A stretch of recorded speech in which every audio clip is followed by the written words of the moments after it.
우리 다 같이 찬송가 183장 우리 찬양 하나님께 올려드리면서 우리 또 수요일밤 예배 하나님께 나아가도록 하겠습니다.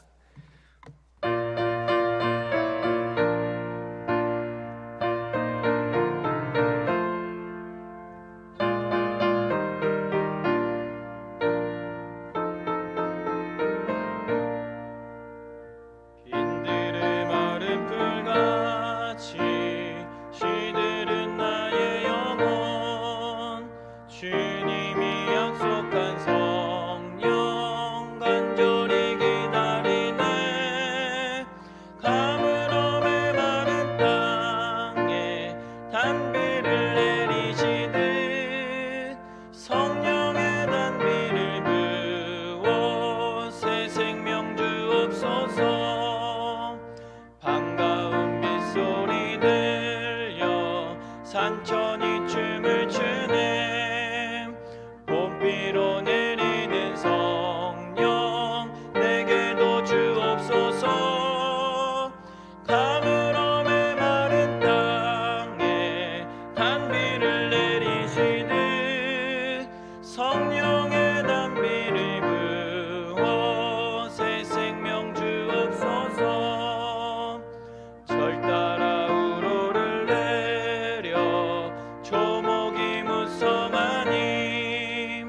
갈급한 내 심령 위에 성령을 부소서. 가물어 메마른 땅에 단비를 내리시듯 성령의 단비를 부어 참되신 사랑의 언약 어길 수 있사오랴.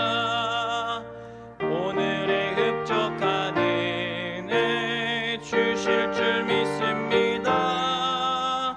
가물어 메마른 땅에 단비를 내리시듯 성령의 단비를 부어 새 생명. 우리 4절 다시 한번 찬양하겠습니다. 참되신 사랑의 언약 어길 수 있사오랴. 오늘의 흡족한 은혜 주실 줄 믿습니다. 가물어 메마른 땅에 단비를 내리시듯 성령의 단비를 부어 새 생명 주옵소서. 아멘. 우리 다 같이 묵상기도 하심으로 수요일 밤 예배를 하나님께 올려드리도록 하겠습니다.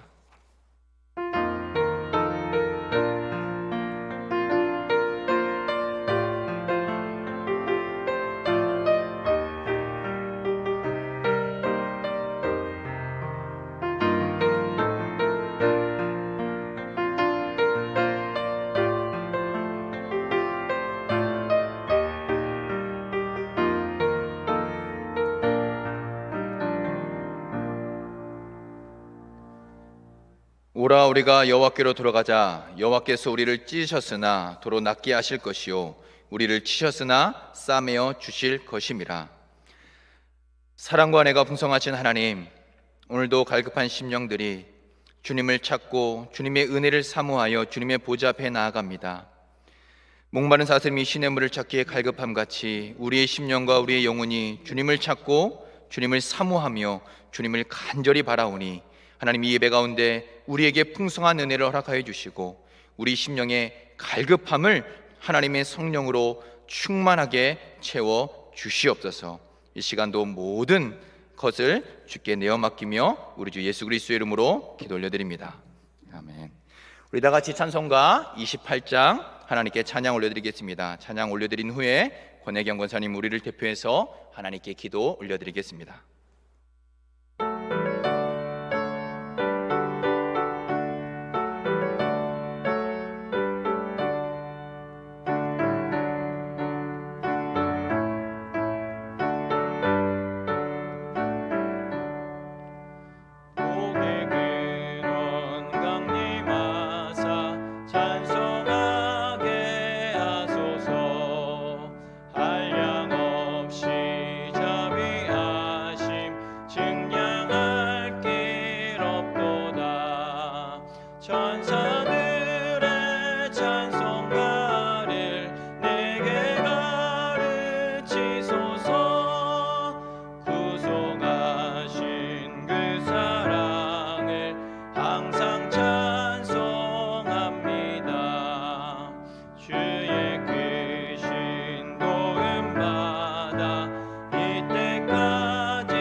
하늘의 창고에서 때묻지 않은 깨끗한 시간과 기간을 꺼내어 선물로 주신 하나님, 2021년 하루하루 살아갈 때에 살아있음에 감격하게 하시고 생명 있음에 감사하게 하시며 입술을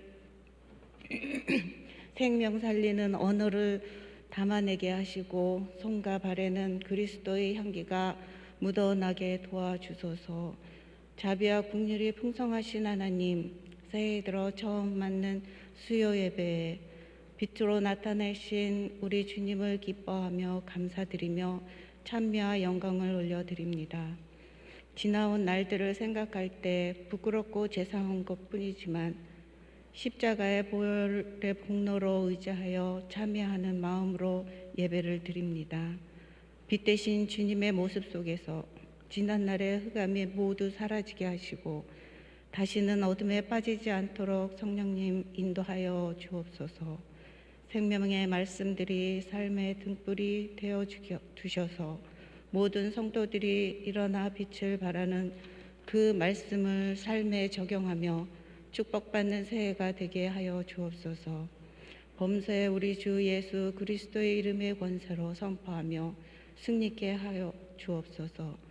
코로나19로 인하여 비대면 예배를 드리는 저희들을 긍휼히 여겨 주옵소서.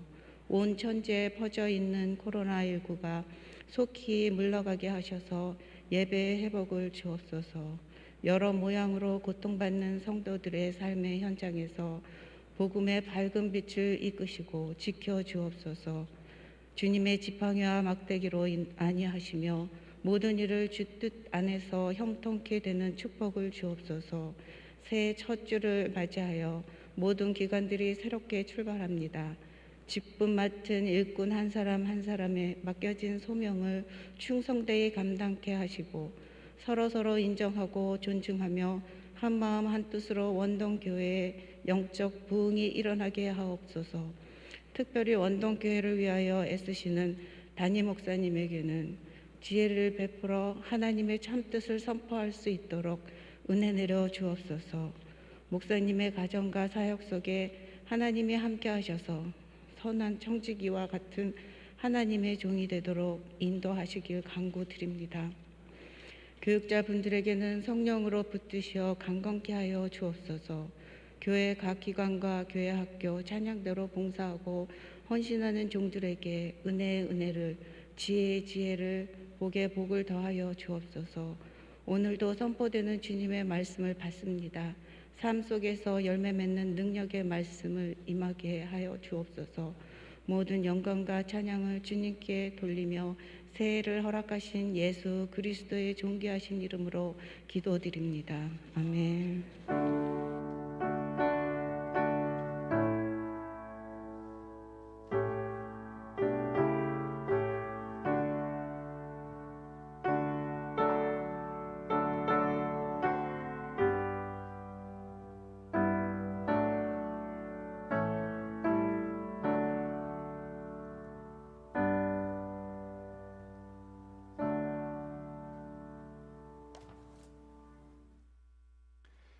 교회 소식 전해드리겠습니다. 2021년 원동 축복 언어, 제가 우리 성도님들을 축복하도록 하겠습니다. 주의 은혜와 평강이 늘 함께 하시고 영육간에 강건하시기를 우리 주님의 이름으로 축복합니다. 예배 안내 알려드립니다. 코로나19 확산으로 사회적 거리 두기가 2.5단계로 격상되면서 모든 예배를 비대면 영상으로 드리게 됨을 알려드립니다. 1월 17일까지 주일 예배는 오전 11시 1회만 드리며 주일 오후, 수요, 새벽, 그럼 교육부서 예배는 현상대로 드려짐을 알려드립니다. 향후 예배 일정에 변화가 있을지 다시 광고를 통해 알려드리도록 하겠습니다. 2020년 하반기 재정감사 안내를 알려드립니다. 해당 부서는 교회 재정 지원을 받는 모든 부서입니다. 제출 서류는 회계장부, 그 다음에 영수증 처리입니다. 제출 기한은 2021년 1월 17일 주일까지입니다. 제출 일정 준수 및 2020년 각 부서 회계 잔액을 재정으로 반납 후 결산을 완료해 주시기 바랍니다. 예배 폐회 찬송 안내 알려드립니다. 나이 안에 거하라를 3달 동안 폐회 찬송으로 함께 부르겠습니다. 성경 읽기표 순서를 따라서 또 한 해 동안 성경을 생명의 양식으로 삼으시는 원덕교회 성도님들 다 되시기를 바랍니다. 1월 행사 계획표는 주보에 나와 있는 것을 참조해 주시기 바랍니다. 이것으로 교회 소식을 마치고 우리 함께 말씀 보도록 하겠습니다. 우리 다 같이 은혜 나누실 하나님 말씀은 신약성경 요한복음 2장 1절에서 11절까지의 말씀입니다. 우리 함께 한 목소리로 봉독하도록 하겠습니다. 사흘째 되던 날 갈릴리 가나에 혼례가 있어 예수의 어머니도 거기 계시고 예수와 그 제자들도 혼례의 청함을 받았더니 포도주가 떨어진지라 예수의 어머니가 예수에게 이르되 저들에게 포도주가 없다 하니 예수께서 이르시되 여자여 나와 무슨 상관이 있나이까 내 때가 아직 이르지 아니하였나이다. 그의 어머니가 하인들에게 이르되 너희에게 무슨 말씀을 하시든지 그대로 하라 하니라. 거기에 유대인의 정결 예식을 따라 두세 통 드는 돌 항아리 6이 놓였는지라. 예수께서 그들에게 이르시되 항아리에 물을 채우라 하신즉 아기까지 채우니 이제는 떠서 연회장에게 갖다 주라 하심에 갖다 주었더니 연회장은 물로 된 포도주를 맛보고도 어디서 났는지 알지 못하되 물떠온 하인들은 알더라. 연회장이 신랑을 불러 말하되 사람마다 먼저 좋은 포도주를 내고 취한 후에 낮은 것을 내거늘 그대는 지금까지 좋은 포도주를 두었도다 하니라. 예수께서 이 첫 표적을 갈릴리 가나에서 행하여 그의 영광을 나타내심에 제자들이 그를 믿으니라. 아멘. 제가 기도하겠습니다. 사랑과 은혜가 풍성하신 하나님, 2021년도를 저희들에게 허락하여 주시고 또 이제 2021년도를 시작하는 시작점에 저희들이 있습니다. 한 해를 어떻게 살아야 할지, 또 코로나가 계속해서 진행 중인 이때에 우리가 어떠한 믿음으로 어떠한 신앙을 굳게 붙들며 살아가야 할지 하나님 답답하고 막막하고 알 수 없습니다. 이런 저희들에게 하나님 은혜를 주시고 우리의 영원한 위로가 되신 예수 그리스도의 그 말씀을 붙들고 올 한 해도 넉넉히 승리하는 한 해가 되게 하여 주시고 또 오늘 주시는 말씀을 통하여 다시 한번 우리의 믿음과 신앙을 굳게 세우는 귀한 은혜의 시간 되게 하여 주시옵소서. 이 시간도 말씀을 통하여 하나님 우리에게 말씀하여 주시고 또 우리에게 듣는 길을 허락하셔서 하나님의 말씀이 우리의 심령 가운데 새겨지는 은혜의 시간 되도록 하나님 우리의 마음을 심령을 주장하여 주시옵소서. 이 시간 함께하여 줄 줄 믿사오며 우리 주 예수 그리스도의 이름으로 기도 올려드립니다. 아멘. 사랑하는 원동교회 성도 여러분, 모두 다 평안하신지요? 2021년 한 해가 시작되었습니다. 모두들 올 한 해 주 안에서 평안하시고 또 강건하시며 더욱 주님을 닮아가는 은혜의 한 해가 되시기를 주님의 이름으로 축복합니다. 요한복음은 7개의 표적과 또 7개의 선언과 7개의 담화로 구성되어 있습니다. 요한복음 속에는 7개의 표적, 즉 오늘 우리가 볼 이 가나 혼인 잔치를 시작하여 나사로 이야기까지 7가지의 표적이 나옵니다. 그런가 하면 또 요한복음 속에는 7가지 선언이 나옵니다.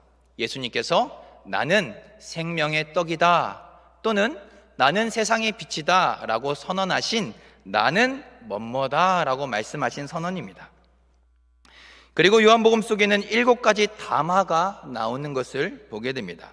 니고데모와의 대화, 사마리아 여인과의 대화 등 이 요한복음 속에는 이렇게 7개의 표적과 또 7개의 선언과 7개의 담화로 이루어져 있습니다. 그 중에 오늘 사건은 바로 7가지 표적 중 첫 번째로 예수님이 보이신 표적이라고 말씀해주고 있습니다. 더 정확한 본문의 표현은 표적들 중 처음이라는 표현이 더 본문의 정확한 표현일 것 같습니다. 예수님이 행하신 표적들 중 처음 것이라는 의미입니다.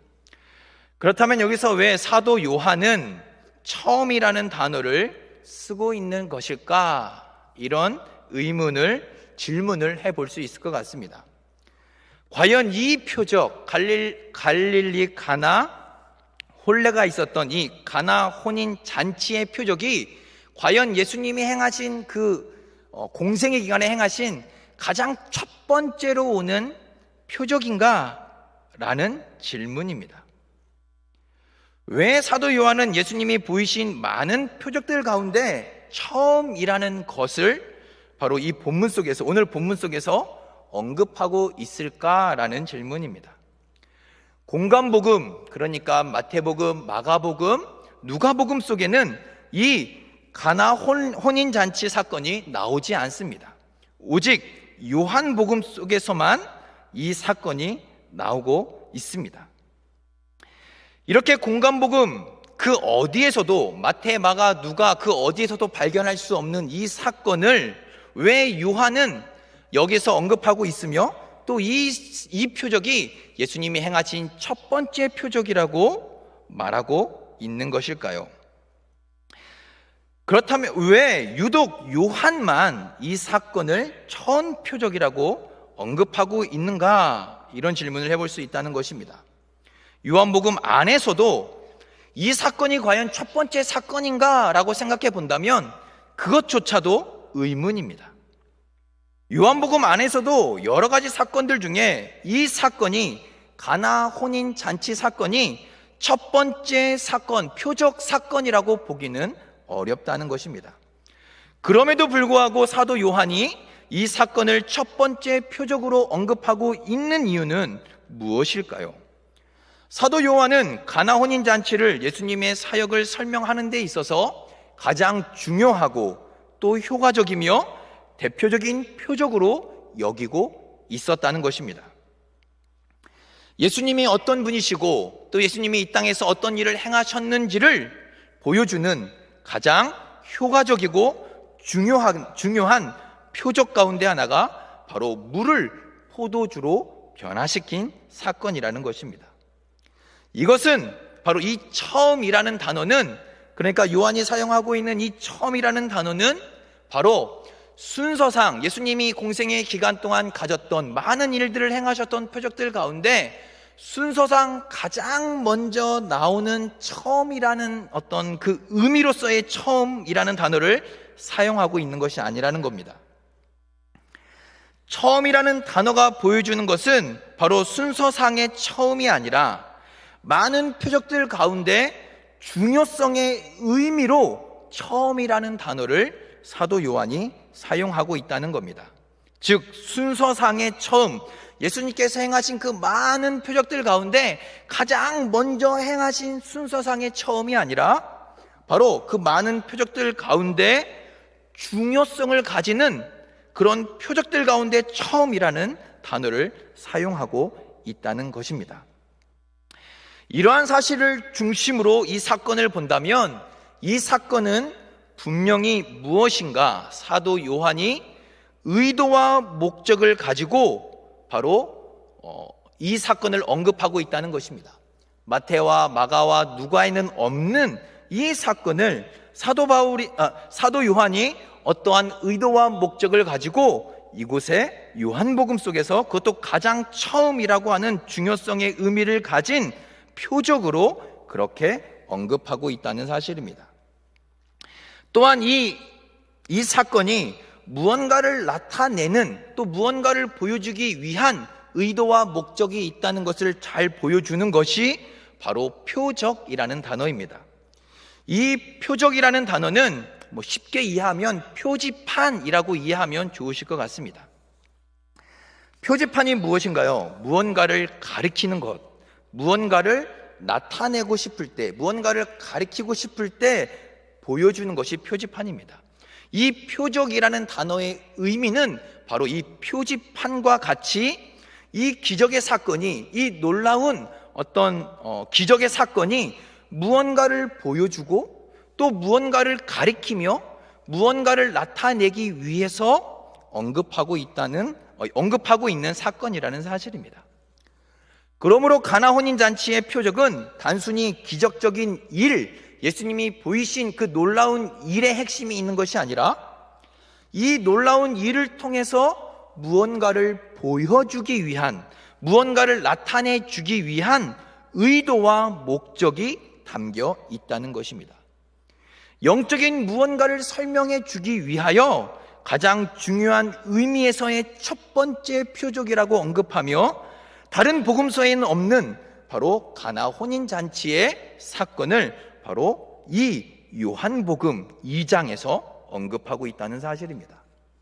그렇다면 사도 요한이 의도하고 목적하고 있었던 그 의도와 목적이 무엇일까요? 아마도 이 본문 말씀을 잘 알고 또 많이 읽었고 또 많이 들었고 많이 보았을 것입니다.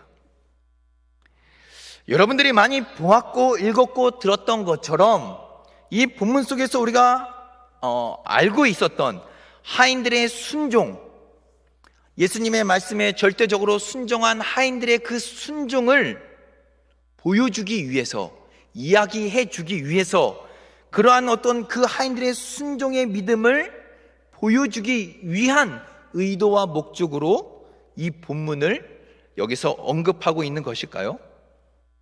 아니면 예수님의 어머니가 이야기한 것처럼 그가 무슨 말을 하든지 그대로 하라라고 말씀한 것처럼, 이야기한 것처럼 바로 예수님의 어머니인 마리아의 믿음, 무엇이든지 시키는 대로 하라고 하는 그 마리아의 믿음을 보여주기 위해서 이 본문을 여기에서 언급하고 있는 것일까요? 정말로 이 본문은 마리아의 믿음과 하인들의 순종을 보여주기 위해 가장 중요한 의미로서의 첫 번째 표적으로 위치를 차지하고 있는 것일까요? 오늘 가나 혼인 잔치 이 사건을 구체적으로 살펴보면서 올 한 해도 우리가 굳게 붙들고 붙잡고 살아가야 할 믿음이 어떠한 믿음인지 다시 한번 돌아보고 또 우리의 이 믿음을 마음속 굳게 새기며 다짐하는 은혜의 시간이 되기를 소망합니다. 먼저 이 본문을 잘 이해하기 위해서는 첫 번째 단어가 매우 중요합니다. 2장 1절에 나오는 첫 번째 단어는 바로 사흘째라는 단어입니다. 이 사흘째라는 단어를 어떻게 이해하느냐, 어떻게 바라보느냐, 어떻게 받아들이느냐에 따라서 이 가나 혼인 잔치를 어떻게 이해하느냐가 달라집니다. 크게 이 사흘째라는 단어를 어떻게 이해하느냐에 따라서 이제 두 가지의 의미로 나눠서 이제 생각해 볼 수 있는데, 오늘은 이제 이 두 가지를 다 살펴볼 겁니다. 근데 오늘은 이제 이 사흘째를 앞에서부터 계속해서 사도 요한이 언급하고 있는 이튿날이라고 하는 앞에 어떤 날들과의 연관성 속에서 살펴보는 것이 아니라 앞에서 언급되고 있는 문맥, 앞에서 나오는 내용과의 연관성 속에서 살펴보고자 합니다. 오늘 이 가나 혼인잔치가 나오는 사건의 앞에 나오는 내용은 바로 예수님께서 나다나엘과 담화, 이야기를 나누시는 내용이 나옵니다. 이 담화 속에서 예수님은 나다나엘과 대화를 나누시는데 이 나다나엘에게 이렇게 말씀하십니다. 너가 이보다 더 큰 일을 보리라 라고 1장 50절에 말씀하셨고, 또 이어서 하나님의 사자들이 인자 위에 오르락 내리락 하는 것을 보리라 라고 51절에 말씀하셨습니다. 바로 이 오늘 가나 혼인 잔치의 사건을 이 나다나엘과의 나누었던 담화 속에서 이해하는 것입니다. 바로 더 큰 일을 보리라 라고 하셨던 그 말씀의 그 약속의 성취, 그 말씀을 이루신 사건이 바로 오늘 가나 혼인 잔치로 보는 것입니다. 또한 하나님의 사자들이 인자 위에 오르락내리락 하는 것을 보리라 라고 말씀하신 이 두 말씀의 약속을 이루신 사건이 바로 가나 혼인 잔치다라고 보는 것입니다. 이렇게 사흘째라는 단어를 앞에 있는 나다나엘과의 어떤 문맥성 속에서, 내용 속에서, 연결선상 속에서 보는 것이죠. 그렇다면 이 가나 혼인 잔치 사건은 더 큰 일을 보이기 위해서 행하신 사건이라는 것이 됩니다. 나다나엘과 나누신 다마의 연결선상에서 예수님이 하신 말씀을, 약속을 성취하신 사건이라는 연결선상에서 보게 된다면 바로 이 가나 혼인 잔치는 더 큰 일을 보기 위해서, 그러니까 더 큰 일을 보리라 라고 말씀하신 그것을 보이기 위해서 행하신 사건이라는 것이죠. 그렇다면 과연 예수님이 보이시고자 했던 또는 나타내시고자 했던 큰 일은 무엇일까요? 예수님은 과연 나다나엘에게 너는 더 큰 일을 보리라, 하나님의 사자가 인자 위에 오르락내리락 하는 것을 보리라 라고 말씀하셨는데, 과연 이것은 무엇을 보이기 위해, 무엇을 나타내시고자 하기 위한 사건이었는지를 이제 질문하게 됩니다. 이것의 결정적인 단서는 바로 유대인의 정결 예식을 따라 두는 두세 통의 항아리가 6개 있었다라는 것입니다. 유대인들은 밖에 나갔다 오면 반드시 손과 발을 씻어야 했습니다. 뿐만 아니라 몸과 이런 어떤 그릇들을 씻는 전통 의식이 있었습니다. 사막과 같이 모래가 많고 먼지가 많기에 외출을 하고 난 후 집에 돌아오면 반드시 손과 발을 씻어야 했습니다. 그러나 유대인들에게 이러한 손을 씻고 발을 씻는 전통 의식은 단순히 손과 발을 씻는 위생적인 차원을 넘어서는 의식이었습니다. 오늘 본문 말씀 속에서도 말씀해주고 있듯이 바로 이 항아리는 유대인의 정결 예식을 따라 또는 정결 예식을 위해 둔 돌 항아리였음을 말씀해주고 있습니다. 정결 예식이란 말 그대로 씻는 것을 의미합니다. 하나님의 백성이 몸을 씻어 성전에서 하나님을 예배할 수 있도록 준비하는 전통 예식, 전통 의식이었다는 것입니다.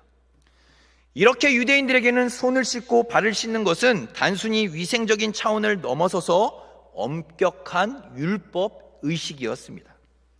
이 의식을 통해서 마음이 정결하게 되고 마음의 죄가 씻겨진다고 유대인들은 여겼기 때문입니다. 그리고 가나 혼인잔치에 있었던 이 돌 항아리 역시 그 혼인잔치에 온 사람들과 또 그 잔치에 사용된 그릇들을 정결케 하기 위해서 준비된 그릇이라는 사실을 깨닫게 됩니다.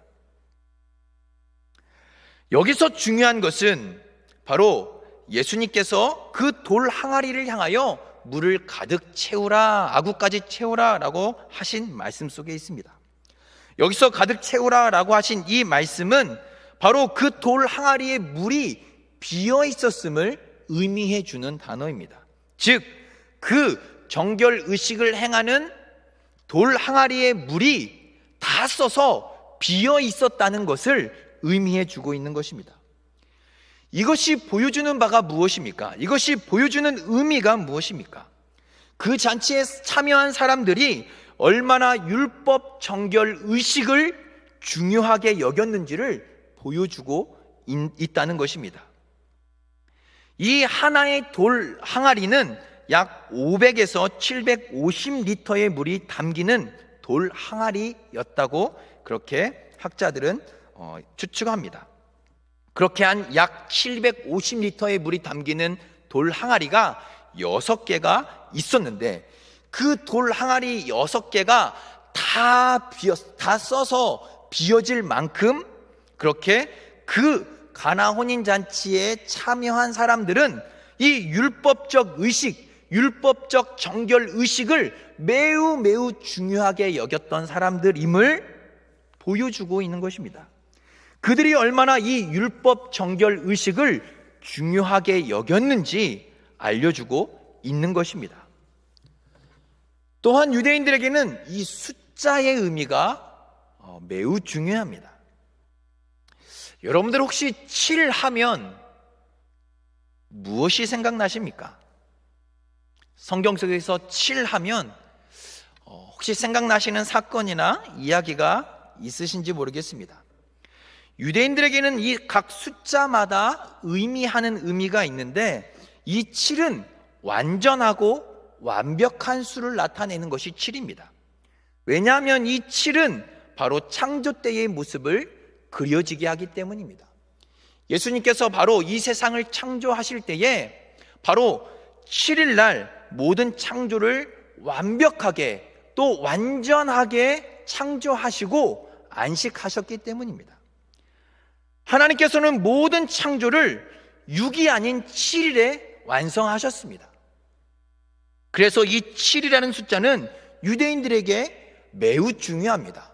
완전하고 완벽하며 부족함 없는 완전수가 바로 7입니다. 그런가 하면 6은 어떤 의미를 담고 있을까요? 7이 바로 완전하고 완벽한 숫자의 의미를 가지고 있다면 6은 어떤 의미를 가지고 있을까요? 6은 7에서 하나가 부족한 숫자입니다. 그래서 유대인들은 이 6이라는 숫자를 완전과 완벽에서 하나가 부족한 숫자, 그래서 부족하고 불완전한 의미를 담고 있는 숫자로 그렇게 여깁니다. 그런데 오늘 유대인의 이 정결 의식에 쓰이고 있는 돌 항아리의 숫자가 바로 6입니다. 그들이 그렇게도 중요하게 여겼던 그 율법적 정결 의식이 무언가 부족하고 불완전하다는 사실을 상징적으로 보여주고 있는 것입니다. 그들이 그렇게도 중요하게 여겼던 바로 그 돌 항아리에 담겨 있는 물로 손과 발과 그릇 식기들을 씻으면서 우리의 마음과 심령을 정결하게 하고 우리의 죄를 정결하게 한다고 여겼던 그들의 어떤 율법 정결 의식에 무언가 부족함이 있고 불완전하다는 사실을 바로 사도 요한이 보여주고 있는 것입니다. 그래서 유대인의 정결 예식을 위해, 이 따라라는 전치사는 위해라는 의미로도 쓰이는데, 유대인들의 정결 예식을 따라 또는 유대인들의 정결 의식을 위해 쓰였던 그 돌 항아리는 무언가 부족하고 불완전하다는 사실을 보여주고 있다는 사실입니다. 이 본문 속에서 더 중요한 단서는 바로 포도주가 떨어졌다는 것입니다. 당시 유대 사회에서 이 잔치 가운데 포도주는 매우 중요했습니다. 흥과 기쁨 그리고 즐거움과 풍성함을 상징하는 그 단어가 바로 포도주입니다. 그래서 이런 결혼식은 1주 또는 2주 동안 진행되어지는데, 진행되어지는 이 예식의 어떤 잔치 가운데 절대로 포도주가 떨어져서는 안 됩니다. 이 포도주가 떨어지면 온 마을에 웃음거리가 되는 아주 그런 큰 일입니다. 그런데 바로 그 잔치, 이 가나 혼인 잔치에서 그 포도주가 떨어졌다고 말씀하고 있습니다. 바로 기쁨과 즐거움, 바로 풍성함을 상징하는 포도주가 떨어져 버린 것입니다. 이 잔치에서 포도주가 떨어졌다는 것은 바로 잔치가 끝났다는 것을 의미하는 것과도 같습니다. 더 이상 이 잔치에 기쁨이 없다, 더 이상 이 잔치에 즐거움이 없고 이 잔치에는 풍성함이 없다는 것을 상징적으로 보여주고 있는 것입니다. 더 이상 이 잔치는 기쁨과 즐거움이 없고 풍성함이 끝났음을 의미하는 것입니다. 이 잔치가 어떤 잔치입니까? 바로 유대인의 율법 예식을 중요하게 여기는 사람들이 모여서 행하는 잔치였습니다. 율법을 중시하는 자들의 잔치에 포도주가 떨어졌음을 말씀하면서 바로 율법의 시대, 율법을 중요하게 여기는 율법 정결 예식의 시대가 끝났음을 의미해 주는 것입니다. 즉 율법의 시대, 율법으로 지금까지 이어져 왔던 그 잔치가 끝났다는 사실을 상징적으로 이 유대인의 정결 예식에 쓰이는 돌 항아리에 물이 없고 그리고 포도주가 떨어졌다는 것으로 보여주고 있는 것입니다. 즉 율법의 시대가 끝이 났음을 의미하는 것입니다. 더 이상 율법으로 죄를 씻을 수 없고 정결케 될 수 있다는 이 율법으로 손을 씻고 발을 씻는 이런 정결 의식으로 정결케 될 수 있다는 율법의 시대가 끝났음을 의미해 주고 있는 것입니다. 율법의 시대가 끝났음은 새로운 시대의 시작을 알리는 것입니다. 그렇다면 예수님께서 보여주시고 있는 새로운 시대는 어떤 시대일까요? 율법의 시대가 끝났고 율법 정결 의식으로는 뭔가 우리의 죄, 인간의 근본적인 문제를 해결할 수 없다는 것을 보여주면서, 그렇다면 예수님께서 보여주시는 시대, 예수님께서 새롭게 우리에게 열어주시는 새로운 시대는 어떤 시대인가를 기대하게 합니다.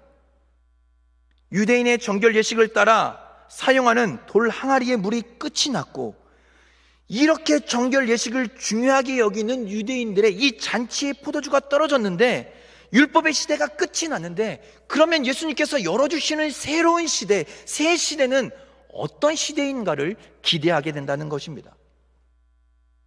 예수님이 열어주시는 시대는 어떤 시대인가요? 예수님께서 새롭게 열어주시는 그 시대는, 그 새로운 시작은 어떠한 시작을 알리고 있는 것일까요? 예수님께서 새롭게 열어주시는 이 율법의 시대가 끝나고 새롭게 열어주시는 시대는 바로 최상급 포도주의 시대입니다.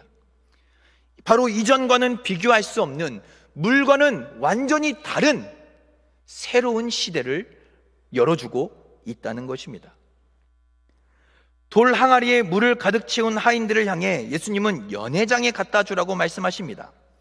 율법으로는 얻을 수 없는 새 생명을 예수님께서 공급해 주고 있는 것입니다. 이 본문 속에서 바로 마리아, 그러니까 예수님의 어머니가 주인공이 아닌 이유, 또 물떠온 하인들이 그들의 순종, 그들의 어떤 순종하는 믿음이 이 본문에서 보여주고 있는 핵심, 그 내용이 아닌 이유는 바로 이렇게 연회장에 포도주를 갖다 주고 그 반응이 나타나는 어떤 고백들이 바로 여인과, 그러니까 어머니와 마리아와 하인들의 고백이 아니라는 것입니다. 이 예수님께서 물을 포도주로 새롭게 창조하신 것이죠.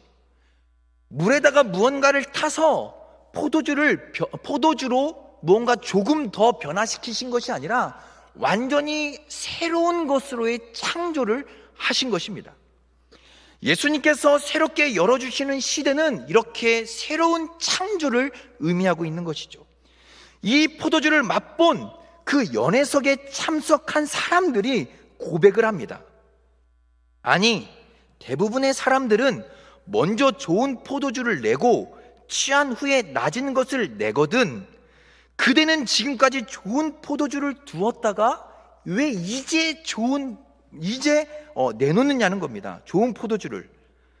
이전에 나갔던 것과는 비교할 수 없는 최상급 포도주, 물과는 비교할 수 없는 완전히 새로운 새 시대의 창조를, 시작을 알리는 것입니다. 그렇다면 이 시대가 어떻게 열리는 것일까요? 예수님께서는 지금 이 가나온인 잔치의 사건을 통해서 새로운 시대가 열리고 있음을 표적으로 보여주고 있는 겁니다. 표적은 표지판이라고 했죠. 무언가를 가리키고 있는 거예요. 무언가를 지금 보여주고 있는 거예요. 새로운 시대가 열리고 있음을 보여주고 있는 거예요. 새로운 시대가 시작되고 있음을 나타내주고 있는 거예요. 표적을 통해서. 그러면 이렇게 보여주는 이 새로운 시대가 어떻게 열리게 되는 것일까요? 표적의 핵심은 바로 예수님의 죽으심과 부활하심입니다.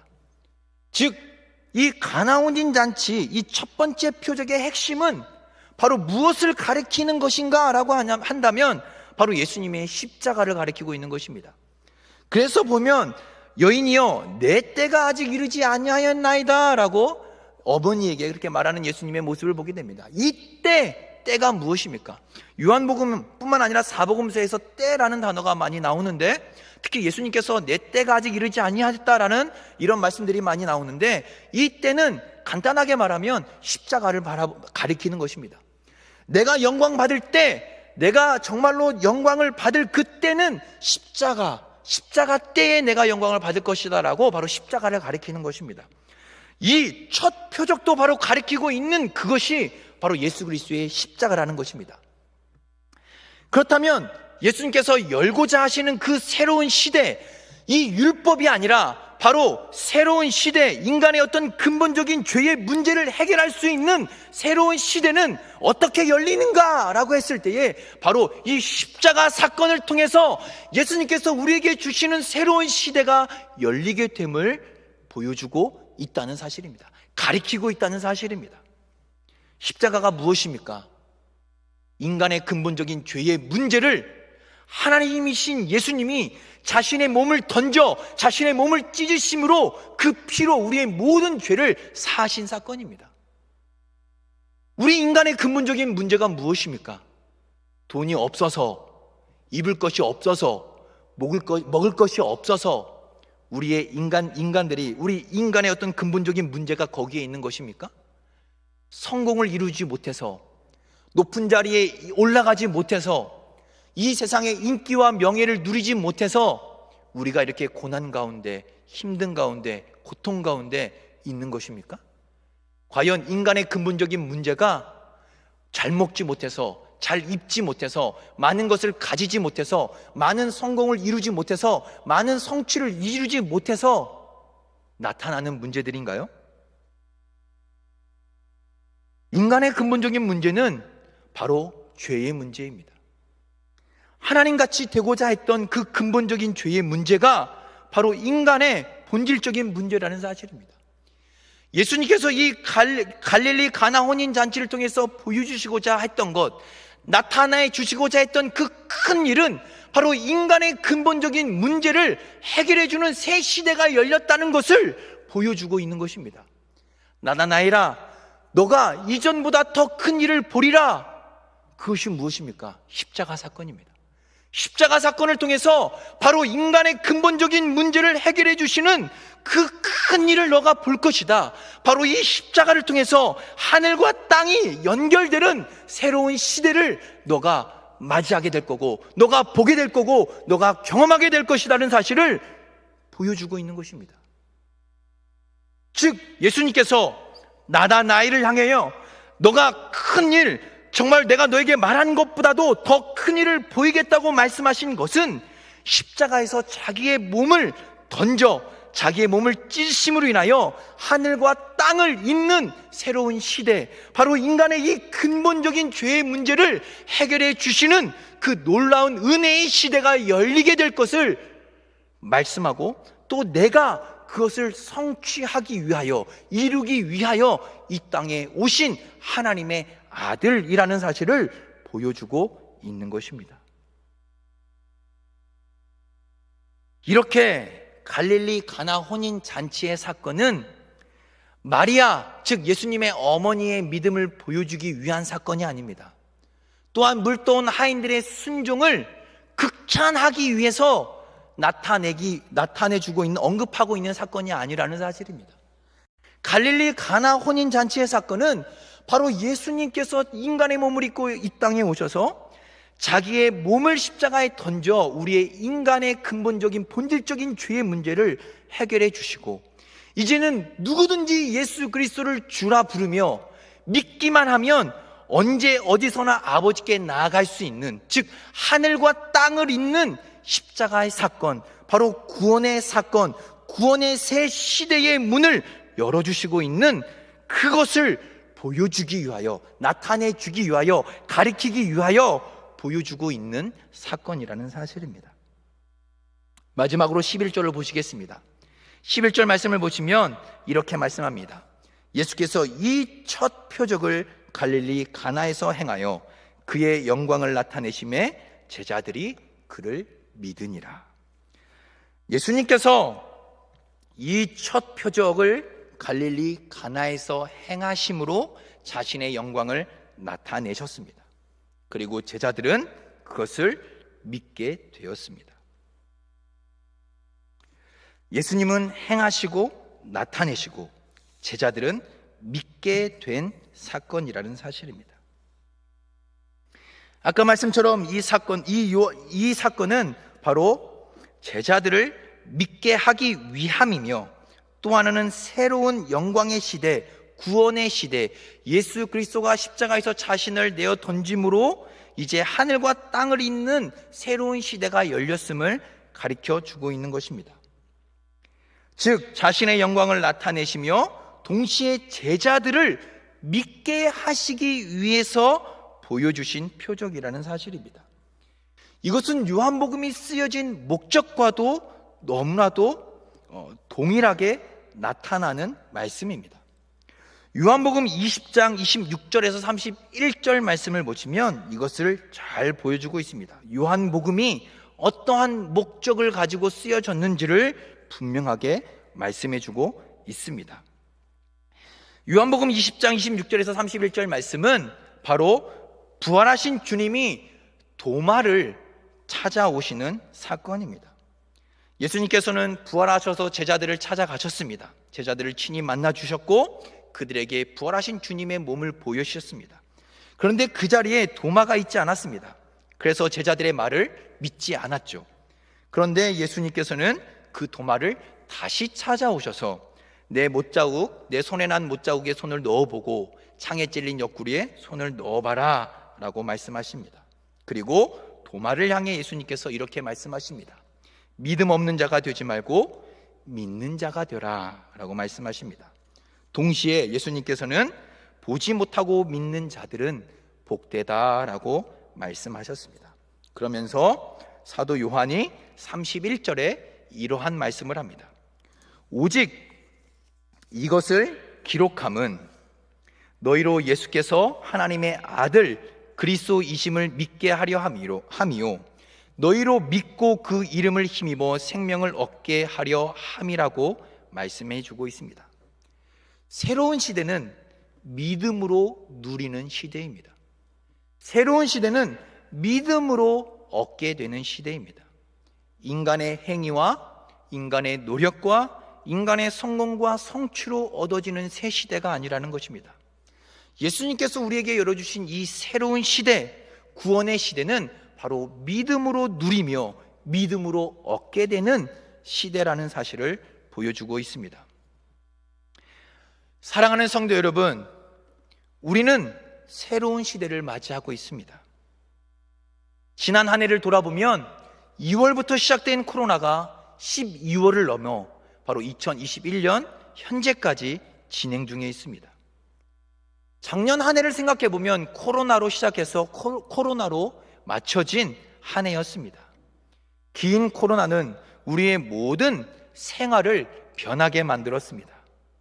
불편하고 어색했던 마스크가 이제는 제법 익숙해졌고 어디를 나가게 되면 가장 먼저 찾는 것이 마스크가 되었습니다. 사람들이 많은 곳에 가면 왜 이렇게 사람들이 많어? 하고 그 장소를 피하든지 조심하며 경계심을 갖게 됩니다. 이전과는 다른 새로운 일상으로 모두가 살아가고 있습니다. 그런데 이러한 코로나의 영향은 우리의 일상생활뿐만 아니라 우리의 신앙생활에까지 큰 영향을 미치고 있습니다. 공동체적 신앙생활에서 자립적이고 가족 중심적인 신앙생활로 변화를 가져왔습니다. 현장에서 대면 예배를 드릴 수 없다 보니 가정에서 영상으로 예배를 드리는 시간이 많아졌고 또 영상으로 성경 공부에 참여하여 은혜를 나누는 이전에는 없었던 일들을 경험하고 있습니다. 그런데 이러한 신앙생활의 변화는 우리의 신앙을 다시 돌아보게 하고 우리의 믿음이라는 것이 그동안 얼마나 추상적인 개념으로 우리의 마음속에 우리의 일상 속에 자리 잡고 있었는지를 돌아보게 하였습니다. 그동안 어쩌면 우리는 이 교회 공동체 속에서 그 공동체 안에서 공동체가 고백하는 믿음, 공동체가 가지고 있었던 모습이 나의 모습이라고 여기고 그렇게 신앙생활을 해왔는 줄도 모르겠습니다. 공동체 속에서 가지고 있었던 이 공동체, 교회 공동체가 가지고 있었던 모습 또는 그 공동체 속에서 발견되고 고백되어지는 그 믿음이 나의 믿음이고 나의 신앙이고 나의 어떤 신앙의 깊이 고백인 줄 알고 그렇게 살아왔었다는 것입니다. 그러나 코로나로 인하여 우리의 믿음의 실체, 그 중심의 본질을 다시 보게 하였습니다.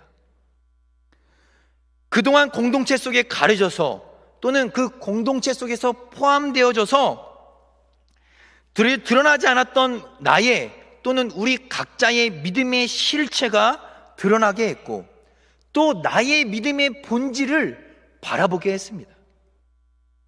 이렇게 작년부터 시작된 코로나는 우리의 일상생활뿐만 아니라 우리의 신앙생활에까지 큰 영향력을 미치며 새로운 삶의 모습으로 변화를 가져왔습니다.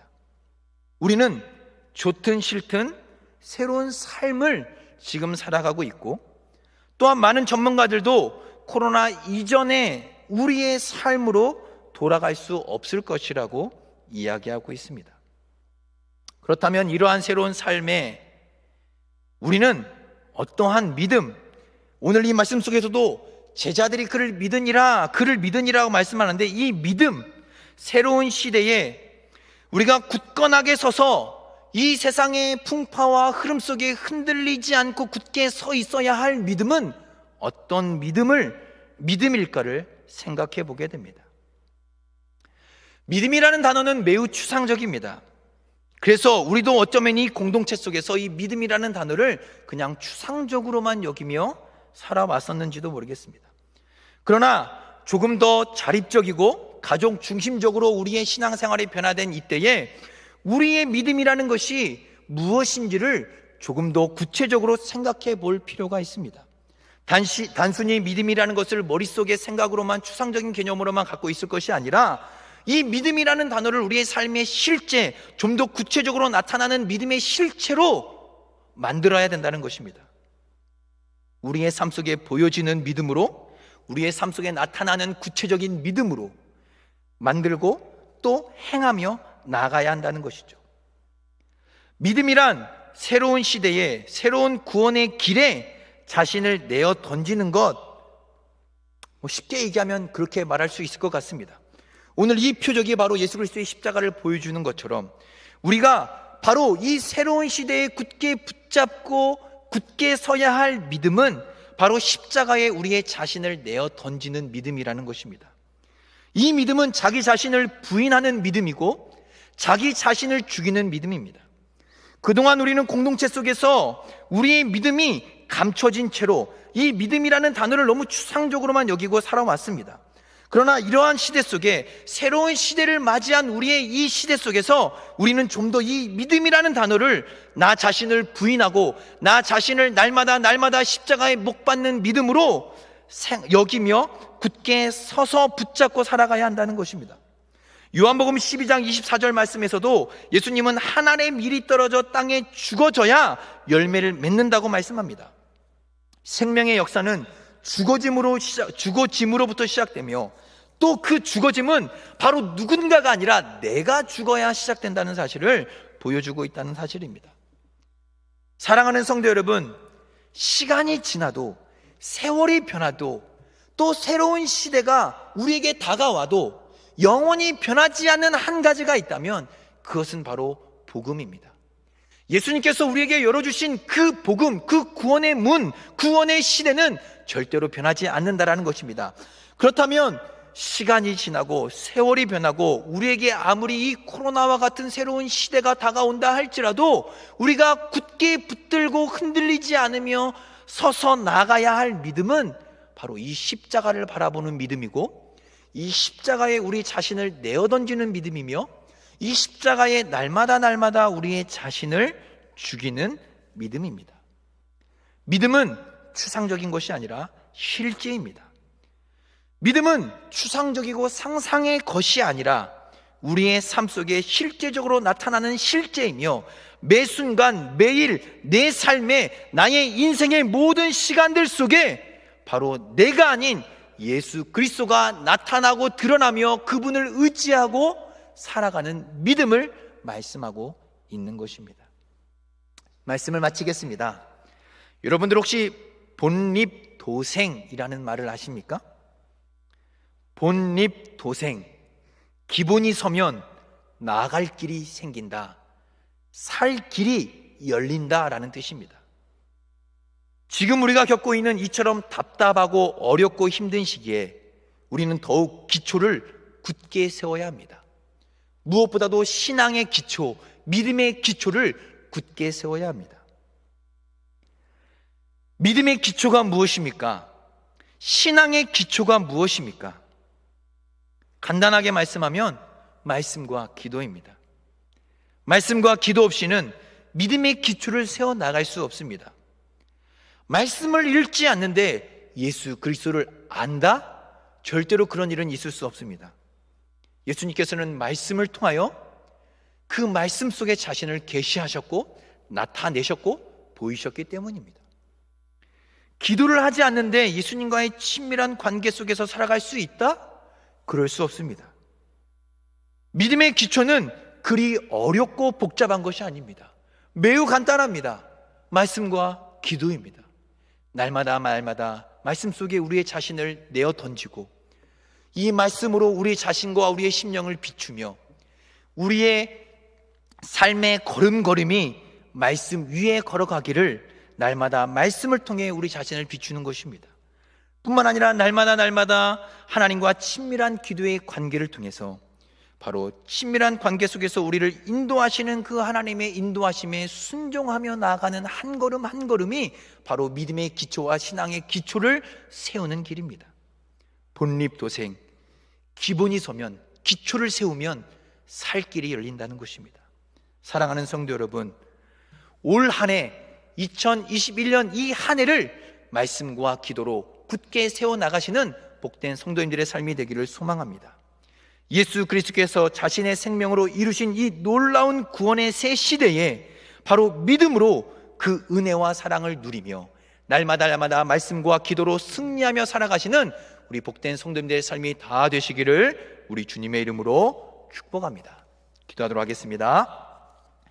사랑과 은혜가 풍성하신 하나님 아버지, 이 시간도 가나 혼인잔치의 말씀을 통해서 우리의 믿음과 우리의 신앙을 다시 한번 돌아봅니다. 아직도 지속되고 있는 이 코로나의 상황 속에서 이 한 해를 내가 어떻게 믿음으로 살아가야 할지, 내가 어떻게 이 한 해를 믿음으로 굳게 서서 살아가야 할지 답답하고 막막하고 어렵기만 합니다. 하지만 하나님, 이 신앙의 기초, 주님께서 우리에게 열어주신 이 구원의 놀라운 은혜를 말씀과 기도에 전념함으로, 또 이 말씀과 기도에 집중함으로 하나님 승리하며 살아갈 수 있도록 도와주시고, 답답하고 어렵고 힘들게만 여겨지는 이 삶의 현실 속에서 하나님 승리하며 살아가는 기쁨과 은혜를 누리며 살아가는 복된 우리 성도님들의 삶이 되기를, 2021년 한 해가 되기를 하나님 주님 함께 하시고 도우시며 축복하시고, 또 하나님 모든 삶의 여정 가운데, 시간 가운데 함께 하시고 동행하여 주시옵소서. 감사하며 우리 주 예수 그리스도의 이름으로 기도 올려 드립니다. 아멘. 이 시간 우리 함께 찬양을 들으신 후에 또 말씀을 생각하며 함께 기도했으면 좋겠습니다. 우리 다 같이 이와 같은 때에 우리 찬양하신 후에 우리 말씀을 생각하며 또 교회를 위하여 함께 기도하도록 하겠습니다.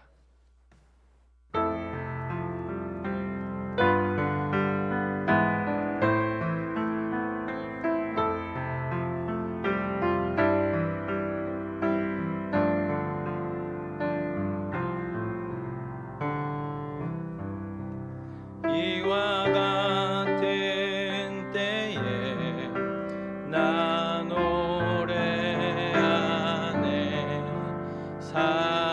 사랑을 노래하네.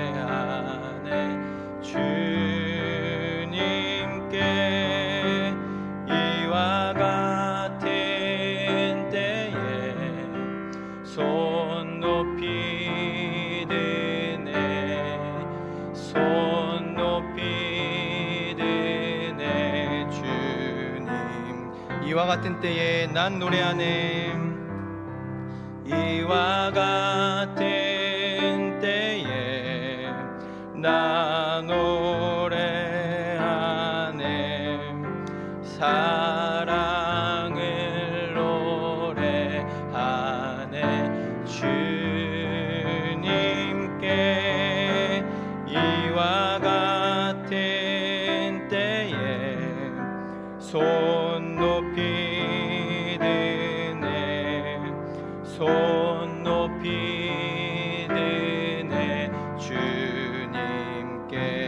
주님 사랑해요. 주님 사랑해요.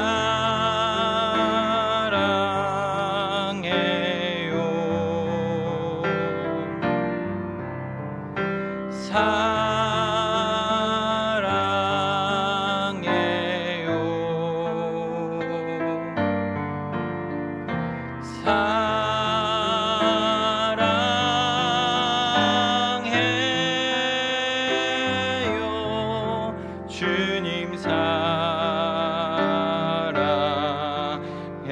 주님 사랑해요. 주님 사랑해요.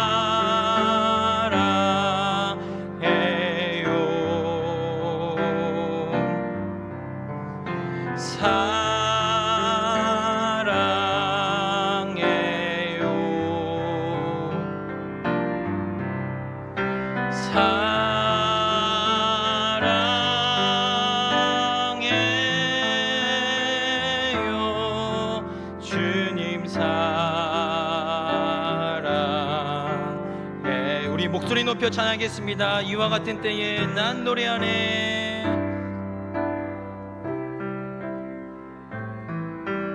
나 노래하네.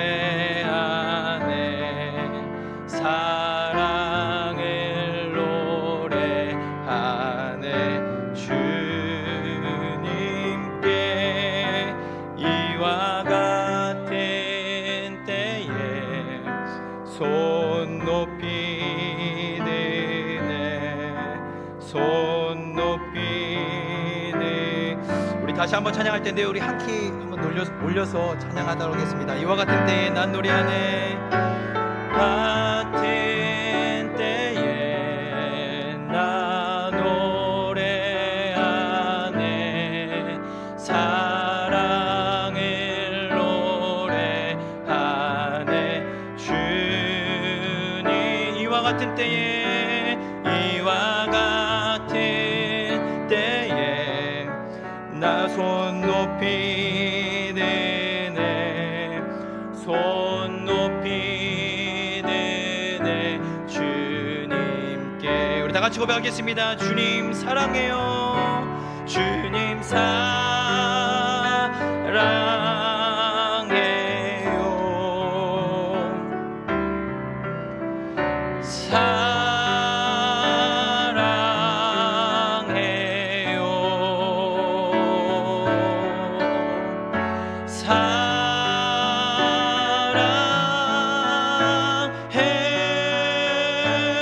사랑해요.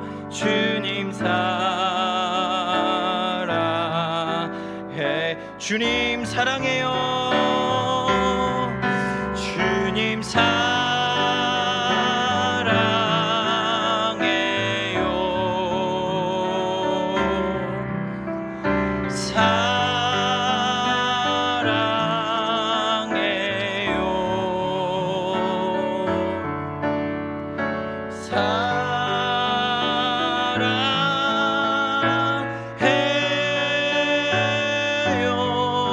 주님 사랑. 우리 마지막으로 다시 한번 고백하겠습니다. 주님 사랑해요. 주님 사랑해요.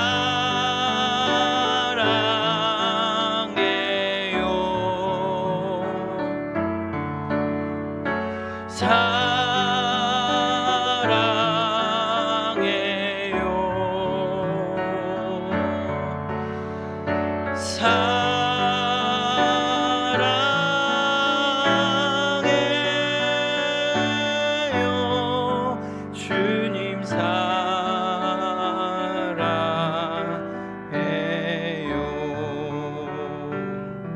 이 시간 우리 다 같이 말씀 생각하며 기도했으면 좋겠습니다. 우리 사랑하는 원노교회 성도 여러분, 하나님께 사랑한다고 고백한 적이 언제이십니까?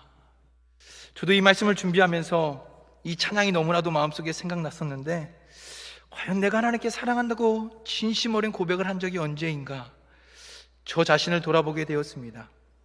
우리가 받은 구원, 우리에게 새 시대를 열어주신 하나님의 놀라운 은혜는 정말로 우리가 생명을 다해도 갚을 수 없는 놀라운 은혜인데, 얼마나 그것을 당연하게 여기고 가볍게 여기고 그동안 살았는지 다시 한번 제 자신을 돌아보게 되었습니다. 이때, 이와 같이 코로나로 어려운 이때에 우리가 해야 할 것은 하나님을 사랑한다고 고백하며 하나님을 찬양하는 일이 아닐까 생각됩니다. 하나님, 어려운 때에 하나님과 동행하며 하루하루 살아가는 우리의 삶이 되게 해달라고, 하나님을 정말로 온 마음과 온 힘과 온 뜻을 다하여 온 힘을 다하여 사랑하는 삶을 살아갈 수 있는 은혜와 믿음을 달라고 이 시간 기도했으면 좋겠습니다. 우리를 위하여 자신의 몸을 떼어 던져 자신의 몸을 찢으신 하나님의 놀라운 은혜를 기억하며 하나님, 2021년도 이 한 해도 말씀으로 승리하고 주님과 동행하며 한 걸음 걷는 우리의, 한 걸음 한 걸음 걸어가는 우리의 삶이 되게 하여 주시고, 날마다 주님과 사랑하는 삶 속에서 주님께 영광 돌리는 삶을 살아가게 해달라고 그렇게 기도했으면 좋겠습니다. 또한 우리 교회를 위하여 하나님이 이 용산 이곳에 하나님의 교회를 세우셨는데, 하나님 함께 예배하며 하나님께 영광 돌리고 이 지역에 죽어가는 영혼들을 회복할 수 있도록, 이 교회의 영광을 회복할 수 있도록 하나님 속히 예배의 회복을 허락해 주시옵소서. 우리의 죄, 우리의 연약함, 그동안 교회에서 율법적 종교의식만 행했던 우리의 모든 죄악들을 용서하여 주시고, 하나님 다시 예배를 회복하여 주시옵소서. 예배의 기쁨을 회복시켜 주시옵소서. 예배의 즐거움을 회복시켜 주시옵소서. 하나님, 예배 가운데 주시는 그 은혜를 목마른 사슴이 시냇물을 찾기에 갈급함처럼 하나님, 우리가 갈급하며 나아갑니다. 은혜를 주시옵소서. 예배 회복을 속히 허락해달라고 기도했으면 좋겠습니다. 또한 이 코로나로 어려운 때에 하나님, 우리 어려운 성도님들의 삶을, 가정을, 직장을, 건강을, 자녀들을 하나님 붙들어 주시고 은혜를 주시옵소서. 우리 성도 한 사람 한 사람 하나님 그냥 내버려 두지 마시고 하나님 도우시며 인도하시고 이끌어달라고, 우리 시간 다같이 말씀을 생각하며 교회를 위하여, 우리 연약한 성도들을 위하여 이 시간 다같이 우리 주여 3번 부르신 후에 우리 함께 기도하도록 하겠습니다. 주여, 주여, 주여. 사랑과 용서하신 하나님 아버지, 2021년도가 하나님 시작되었지만 여전히 코로나로 인하여 우리의 삶은 변함이 없습니다. 하나님이 어려운 때 답답하고 하나님 아버지 힘들고 어렵기만 한 하나님 아버지 이 시간을 이 하나님 아버지 우리가 어떻게 이겨나가야 할까요? 하나님, 가나온 인잔치를 통해서 우리에게 보여주신 이 새로운 시대는 바로 믿음으로 누리며 믿음으로 얻으며 믿음으로 하나님 승리하는 시대임을 하나님 말씀으로 우리에게 보여주셨습니다. 또한 하나님 아버지, 이 시대, 이 어렵고 힘든 이 시대 속에 주님이 우리에게 열어주신 그 놀라운 구원의 은혜를 마음속 깊이 새기며 살아갈 수 있는 우리의 믿음의 삶이 되게 하여 주시옵소서. 그동안 너무나 추상적인 믿음의 개념만을 가지고 이 공동체 속에 묻혀져서 이 공동체 속에서 하나님, 나 자신이 하나님 정말로 그렇게 진실한 믿음, 내 어떤 믿음의 본체를, 실체를 알지 못하고 살았던 우리의 모습을 보게 하셨으니 하나님, 이제는 하나님 아버지 자립적인, 또 하나님 가정 중심적인 이 신앙생활 속에서 하나님, 우리의 믿음, 내 믿음, 그동안 공동체 속에 있었던 그 믿음이 내 믿음이라고 여겼던 하나님, 그런 우리의 믿음의 본질을 다시 바라보게 하시고, 그러므로 2021년 이 한 해를 매일매일 주님과 동행하며 함께 걸어가는 우리의 삶이 되어질 수 있도록 하나님 도와주시고 붙잡아 주시옵소서. 무엇보다 말씀과 기도로 신앙의 기초를 굳게 세우며 나아가는 우리의 삶이 되기를 소망합니다. 말씀 속에서 하나님 아버지를 드러내신 하나님 그 놀라운 은혜를 날마다 하나님 경험하고, 또 말씀 속에서 주시는 그 놀라운 은혜를 날마다 경험하며 하나님, 그 말씀으로 하나님께서 우리에게 주신 그 놀라운 은혜의 말씀으로 우리의 자신을 비추고 우리의 자신을 바라보고 그 말씀으로 우리의 자신을 굳게 세우며 하나님, 예수 그리스도의 십자가에 나 자신을 내어 던지는 믿음의 삶을 살게 하여 주시옵소서. 내가 드러나고 내가 높아지고 내가 인정받고 내가 나타나기보다 하나님, 십자가에 나 자신을 던짐으로 인하여 나 자신을 날마다 십자가에 부인함으로 인하여 예수 그리스도를 드러내고 예수 그리스도의 향기를 나타내고 예수 그리스도의 빛을 비춰내며 나를 볼 때마다, 나를 생각할 때마다 예수 그리스도를 떠올리게 할 수 있는 예수 그리스도의 선한 도구, 온전한 도구로 이 2021년도도 살아갈 수 있도록 도와주시옵소서. 말씀과 기도로 날마다 거룩해져 가며, 말씀과 기도로 날마다 주님과 친밀한 관계를 맺어가며, 하나님 힘들고 어려운 이때에 정말로 주님을 찬양하고 주님을 노래하며 주님을 사랑한다고 고백하는 그 진심 어린 믿음의 고백 속에서 날마다 주님과 동행하는 삶을 살게 하여 주시옵소서. 이와 같은 때에, 하나님 이렇게 힘들고 어려운 때에, 이렇게 코로나로 하나님 한참도 알 수 없는 우리의 하나님의 인생길 가운데에 주님을 바라보게 하시고 주님을 찬양하게 하시고 주님을 노래하게 하시고 이 세상의 중심에서 주님을 노래하고 주님을 찬양하게 하시며 주님을 고백하고 주님을 향한 진실한 마음의 고백을 통하여 하나님 날마다 승리하며 살아가는 우리의 삶이 되게 하여 주시옵소서. 또한 하나님 아버지, 교회를 위해 기도합니다. 예배를 회복시켜 주시옵소서. 하나님 예배를 회복시켜 주시옵소서. 코로나가 속히 종식되어 다시 예배의 기쁨과 즐거움을 누릴 수 있도록 예배의 회복을 허락하여 주시옵소서. 종교적 의식으로만 행했던, 의식적으로만 행했던 우리의 하나님 종교적인 모습들을 회개하게 하시고 자복하게 하시고 우리의 죄들을, 우리의 죄악들을 회개하고 자복하고 마음을 치고 가슴을 찢음으로 하나님 다시금 주님께서 허락하시는 예배의 기쁨과 회복을 누릴 수 있도록 예배의 회복을 허락하여 주시옵소서. 성도님들의 모든 삶 하나님 아버지 가운데 함께하여 주시고 가정과 일터와 건강 가운데 하나님의 놀라운 은혜가 넘쳐나게 하여 주시옵소서.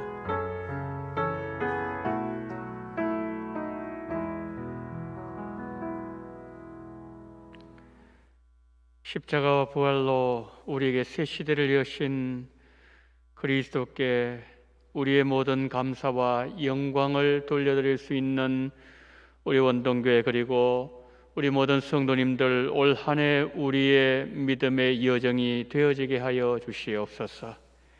지금은 십자가와 부활로 우리에게 새 시대를 여신 우리 구주 예수 그리스도의 은혜와 아버지 하나님의 극진하신 사랑하심과 성령님의 감동, 감화, 위로, 교통 충만하시는 종이 우리 원동의 모든 성도님들의 머리 위에와 이 나라 이민족 위에 지금부터 영원토록 함께 있을지어다. 아멘.